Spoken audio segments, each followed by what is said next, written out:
बहुत ही कम बच्चे होंगे जो फिजिक्स एंड बायोलॉजी में सेम इंटरेस्ट शो करते होंगे। ठीक है, मैं उन बच्चों की बात कर रही हूँ जिसमें लीस्ट इंटरेस्ट वालों का रेशो बहुत ज़्यादा है। ठीक है, जब आपको कोई भी फैकल्टी ये बोल रहा है कि आप PYQs को करो, तो वो PYQs को करने के पीछे का कारण क्या होता है? क्या उसका ये कारण होता है बोलने का? वो सिलेक्शन कौन करवाने वाला है? आपको सिलेक्शन बेटा कोई फैकल्टी नहीं करवाने वाली, हम लोगों का काम है। Hello everyone, I am Preeti, your physics educator. Welcome you all on NEET Phoenix by Unacademy. तो कैसे चल रही है आप लोगों की तैयारी और कैसे हैं आप सब? आई होप आप सब बहुत अच्छे होंगे। लेकिन बीइंग अ नीट एस्पिरेंट, हमारे दिमाग में एक क्वेश्चन जो बार बार पूरे साल क्लिक होता रहता है, वो यह है कि क्या हमारे लिए एनसीईआरटी एंड PYQs इनफ रहेंगे फॉर द सेफ स्कोर? क्या हम इसको करके 150 प्लस लेकर आ पाएंगे या फिर नहीं? और हम इतने सारे क्वेश्चंस का जवाब किससे ले? तो आप भाई बिल्कुल सही जगह पर आए हो। आज मैं आपके सारे क्वेश्चंस का बिल्कुल भी खात्मा करने वाली हूं। तो चलो पहला क्वेश्चन लेते हैं हम अपना। क्या है? हंस दो। पहला क्वेश्चन ये है कि भाई एनसीईआरटी करनी है या फिर नहीं करनी? तो सबसे पहला इसका आंसर होगा बच्चे कि एनसीईआरटी बिल्कुल आपको करनी है। देखिए, पहले आप अपने एग्जाम को समझो।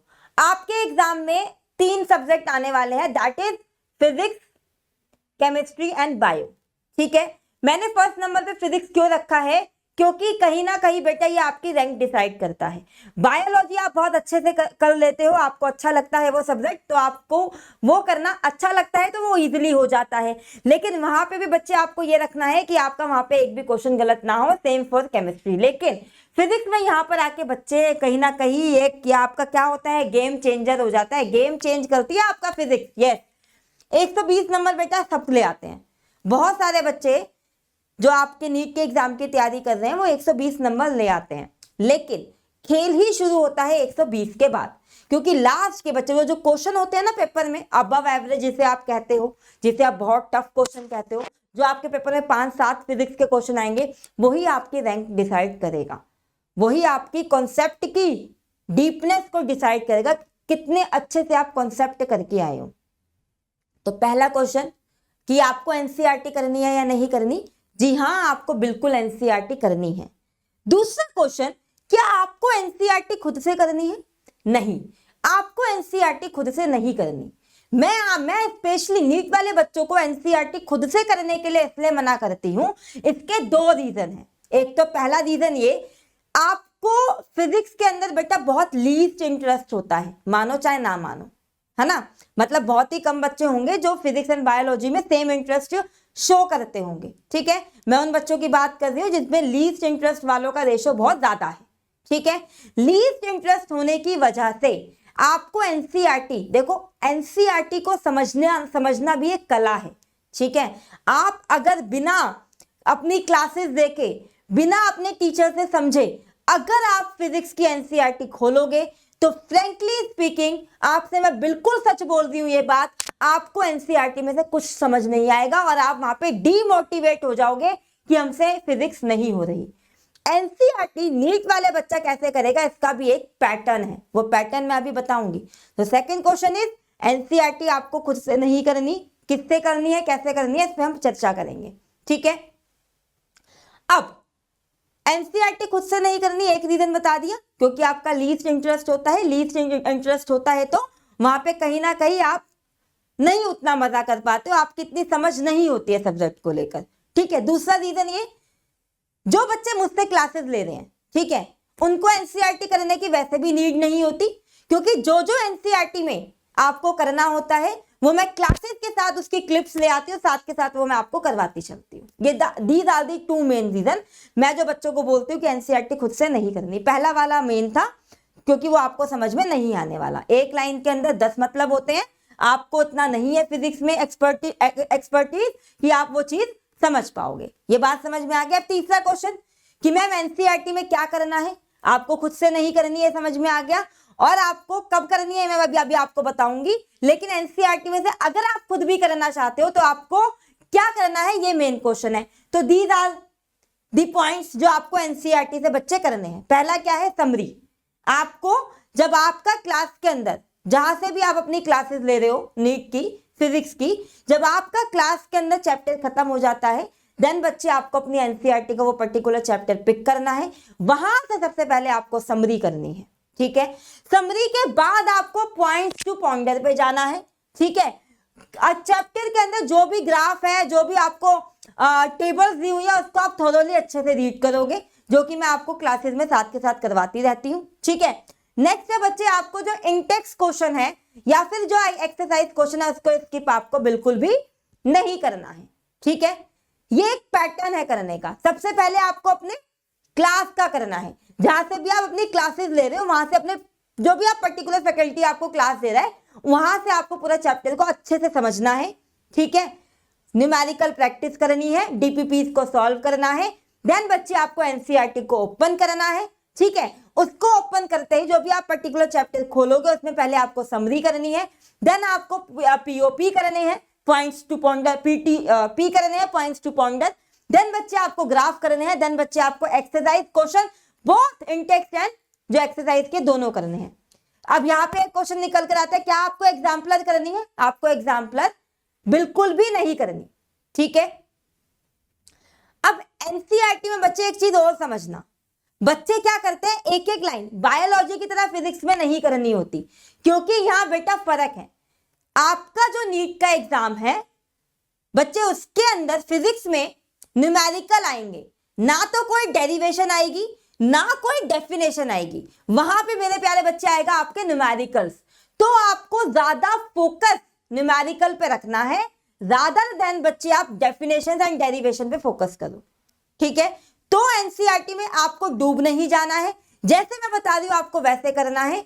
आपको बहुत अच्छा रिजल्ट देखने को मिलेगा अगर आप इस तरीके से अपनी एनसीईआरटी को करेंगे, ठीक है।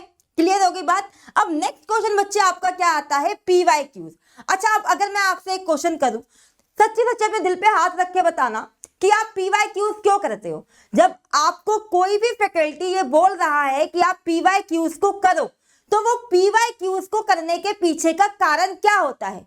क्या उसका ये कारण होता है बोलने का कि वही सेम क्वेश्चन आपके पेपर में आने वाले हैं?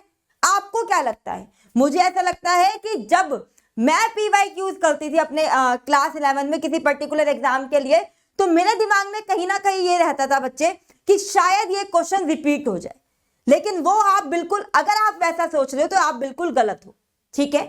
जैसे जैसे टाइम पास होगा आपको ये चीज रियलाइज होती जाएगी कि आप कहाँ गलत होते हो और आप कहाँ सही होते हो। लेकिन यहां पर मैं बच्चे आपको क्यों बोल रही हूं कि आप गलत हो, क्योंकि पीवाईक्यूज करने का मतलब ये नहीं होता कि वो सेम क्वेश्चन आपके एग्जाम में रिपीट होने वाला है। उसकी प्रोबेबिलिटी बहुत कम है कि वो सेम क्वेश्चन आपके एग्जाम में रिपीट होगा। प्रोबेबिलिटी ज्यादा किसकी है, इसकी समझना मेरी बात। कॉन्सेप्ट रिपीट होता है बच्चे, जो कॉन्सेप्ट आपकी फैकल्टी आपको करवा रहे हैं, मैं आपको करवा रही हूं, पीवाईक्यू से कॉन्सेप्ट आता है। आपको यह समझ में आता है कि कौन सी चीज को आपने कितने डेप्थ में जाके देखना है। आपको यह समझ में आता है कि क्वेश्चंस का लेवल क्या है। वहां पे आपको पीवाईक्यू पीवाईक्यू पीवाईक्यू बोलने का कारण बिल्कुल भी ये नहीं होता कि वहां से कोई क्वेश्चन आ जाएगा, रिपीट होगा, उसके चांसेस बहुत कम है कि सेम क्वेश्चन उठ के एज इट इज आ जाए, वेरी लेस चांसेस। और अगर आता भी है तो वही एटम, न्यूक्लियर एंड ईएमडब्ल्यू, बस, अदरवाइज नहीं। न्यूमेरिकल वैल्यू सेम हो जाए, बहुत लीस्ट, ना के बराबर चांसेस हैं। तो आता क्या है वहां से आपको पीवाईक्यू से आपको बच्चे दो चीजें पता चलती है। पहली कि क्वेश्चन की डेप्थ कितनी है, आपको किस हद तक जाके किसी कॉन्सेप्ट को समझना है। दूसरी कि कौन सा कॉन्सेप्ट कितनी बार रिपीट हुआ है, बस, और कोई रीजन नहीं होता। और न्यूमेरिकल प्रैक्टिस तो होती है आपकी, as physics is all about numerical, nothing else, ठीक है। चलो, अच्छा, एक क्वेश्चन आता है, ये बच्चों को ये समझ नहीं आता है कि जेई वाले क्वेश्चन करने हैं क्या। नीट वाले बच्चों को जेई वाले लेवल का बिल्कुल भी जाके नहीं करना है। प्लीज सिलेबस को थोरली देखो। इसलिए मैं अभी दोबारा वही लाइन बोलूंगी कि पीवाईक्यूज को जाके एनालाइज करो। अगेन, मतलब ये नहीं है कि वो क्वेश्चन रिपीट होंगे, मतलब ये है कि कॉन्सेप्ट को कितनी डीपनेस के साथ देखना है, वहां पे रखा गया है। ये है पीवाईक्यू बोलने का मतलब। तो जेई में अगर आपको और भी आपको अपने सब्जेक्ट में प्रोफिशिएंसी चाहिए तो जेई के क्वेश्चन करो, लेकिन बहुत इजी वाले, बहुत इजी, बहुत मक्खन, जो देखते ही आपको ऐसा लगे कि ये तो नीट से भी ज्यादा आसान है, वो क्वेश्चन प्रैक्टिस करने हैं। जेई वाले आपको टफ क्वेश्चन बिल्कुल भी नहीं लेने। आई होप कि आपको ये चीज समझ में आ गई होगी।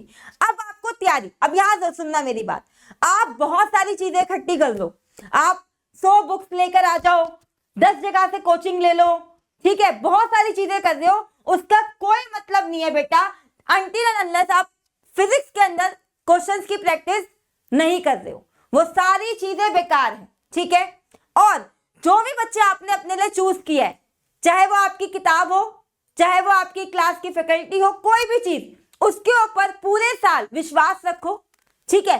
पहली बात तो चूज करने में 10 बार सोचो, और अगर एक बार चूज कर लिया है तो हर 2 महीने के बाद बदलने से अच्छा है कि उसके ऊपर बिलीव करो और उसके थ्रू अपने एग्जाम की तैयारी करो, ठीक है। अब now the next question is कि आपको सिलेक्शन कौन करवाने वाला है। आपको सिलेक्शन बेटा कोई फैकल्टी नहीं करवाने वाली। हम लोगों का काम है आपके सामने आपके फिजिक्स के सब्जेक्ट को आसान बनाना, कि आपको फिजिक्स के न्यूमेरिकल समझ में आए, कॉन्सेप्ट की क्लैरिटी देना कि आपको कॉन्सेप्ट समझ में आए। लेकिन कोई भी सिलेक्शन आप खुद ही करवाओगे अपने लाइफ में। अगर आपको नीट के अंदर सिलेक्शन चाहिए तो आप कितने डिसिप्लिन हो, आप कितने कंसिस्टेंट हो, आपने अपनी फैकल्टी की बात कितनी मानी है, यही सब चीजें आपको सिलेक्शन दिलवाती हैं। मैं अगर आज अपनी क्लास में बेटा ये बोल दूं कि हाँ जो मैंने करवाया है जाओ ये सेम क्वेश्चन आएगा, बिल्कुल भी नहीं आएगा। कॉन्सेप्ट आता है बेटा, क्वेश्चन नहीं आता है। सिमिलर क्वेश्चंस की प्रैक्टिस करवा के इसलिए भेजा जाता है आपको ताकि आपके एग्जाम में अगर वो क्वेश्चन आए, उससे मिलता जुलता क्वेश्चन आए, तो आपको एक पैटर्न पता हो कि आपको उस क्वेश्चन को किस तरीके से सॉल्व करना है। अदरवाइज अगर कोई भी टीचर आपसे ये कह रहा है कि मेरे कराए हुए क्वेश्चन आ रहे हैं, तो वो बिल्कुल झूठ बोल रहा है। कभी भी करवाए हुए क्वेश्चंस नहीं आते, हमेशा कॉन्सेप्ट आता है। ये चीज को ध्यान में रखो। और जितने ज्यादा आप न्यूमेरिकल्स को प्रैक्टिस करोगे, जितने ज्यादा आप न्यूमेरिकल प्रैक्टिस करने में कंसिस्टेंसी दिखाओगे, ऐसा नहीं है कि एक दिन 100 न्यूमेरिकल किए, फिर 1 महीने का गैप ले लिया और फिर उसके बाद 200 न्यूमेरिकल करे। जी नहीं, रोज के 25 न्यूमेरिकल करो, लेकिन वो रोज होने चाहिए। कंसिस्टेंसी बहुत मैटर करती है किसी भी कॉम्पिटिटिव एग्जाम के लिए। तो आई होप कि आपको ये सारी बातें क्लियर हो गई होंगी, ठीक है। आपके पास अभी बहुत ज्यादा सफिशिएंट टाइम है प्रैक्टिस करने का। पूरे अगर देखे जाए तो 7 से 8 महीने हैं, अगर आप आज की तारीख में मेरी ये वीडियो देख रहे हो तो। और ये किसी भी एग्जाम के लिए, अगर आप बहुत सीरियस बच्चा हो, अगर आप बहुत अच्छा डिसिप्लिन हो, तो बहुत सफिशिएंट टाइम है। तो आई होप आपको आपके सारे डाउट्स क्लियर हो गए होंगे। तो मिलते हैं हम अपने अगले सेशन में। Thank you so much, bye bye, take care, stay healthy, stay fit.